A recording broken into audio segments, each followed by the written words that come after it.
ҳодисае ки дар масҷид содир шуда буд ва қиссаи як муаллима чунин нақл мекунад.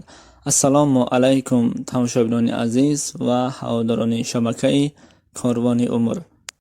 дар яке аз мактабҳо як муаллимаи бениҳоят зебо буд. духтари хеле зебо бошад ҳам то ҳол ба шавҳар наваромада буд. шояд дар бораи барпо кардани оила ният ҳам надошт. ҳамкасбонаш аз ӯ мепурсиданд: чаро ба шавҳар намебароед? охир зебогии шумо ҳадду канор надорад, гуфта пурсиданд. ин духтар бошад чунин гуфт: як зан 4 духтар доштааст ва панҷумаш ҳомиладор буд. шавҳараш ба ин зан гуфт: агар ин бор ҳам духтар таваллуд кунӣ, ӯро бо дастони худам аз хона бароварда мепартоям, гуфта танқид мекард. бо хости худо ин зан духтари панҷумашро ба дунё овард. ин марди золим тифлаки навзодро ба даст гирифта, баъд аз намози хуфтан ба назди дари масҷид гузошта рафт. барои ба намози бомдод пеш аз ҳама омада бинад ки тифлак дар ҷои гузоштааш истодааст ва ӯро ҳеҷ кас набурдааст.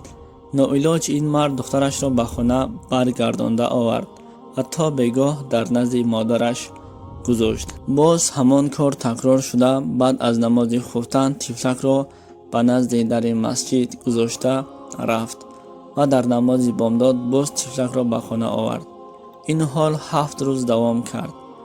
модари бечора бошад 7 рӯз барои духтараш қуръон хонда дуо мекард. падар бошад аз кори худаш дилтанг шуда қарор кард то ин духтарашро дар хона бимонад. аз ин кори мард модар хеле хурсанд шуд. аз байни ҳамин тавр соле гузашт ва ин модар боз ҳомиладор шуд. ин дафъа бошад писарча ба дунё омад, аммо духтари калонияш аз дунё чашм пӯшид. модар писари дуввумро ба дунё овард, аммо духтари дуввум низ аз дунё гузашт. ҳамин хел ҳар боре писар ба дунё ояд, як духтар аз дунё чашм мепӯшид. модар писар ба дунё овард ва 4 духтарро ба қабр гузошт. фақат ҳамон духтаре ки падар мехост аз ӯ раҳоӣ ёбад, ҳамон духтар зинда монд. баъд модари ин духтар ин дунёи фониро тарк кард. ҳозир ҳамон духтар ва додаронаш бузург шуданд. ҳамон духтаре ки падар аз ӯ безор буд. медонед кӣ ҳаст? гуфта аз ҳамкоронаш пурсид.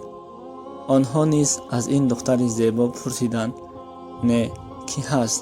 духтар гуфт: ҳамон духтар ман ҳастам. падарам пир шудааст. барои ӯро нигоҳубин кардан ҳеҷ кас нест.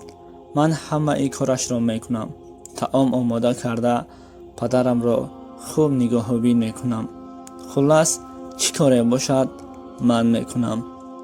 яке аз сабабҳои ба шавҳар набаромаданам ин аст. бародаронам бошад дер омада падарамро хабар мегиранд. ҳамин аст ки агар рӯзе ман шавҳар кунаму падари пир ва афкори манро кӣ нигоҳубин мекунад, гуфта ҳикоя карда медиҳад. албатта дӯстони азиз, баъзе мардҳое ҳаст ки бо таваллуд шудани духтар аз ҳамсараш, яъне ки аз занаш хафа мешавад, гӯё ки занаш низ инро мехост. фаромӯш накунед, дар кадом оилае ки духтар ба дунё меояд, нури худо ва раҳмати худо дар он оила аст. кадоме аз шумое ки ҳамсари шумо духтар ба дунё меораду шумо қаҳр мекунед ва бо ӯ зани худ ҷанг мекунед, оё намедонед ки фарзандро худованд бар шумо додааст?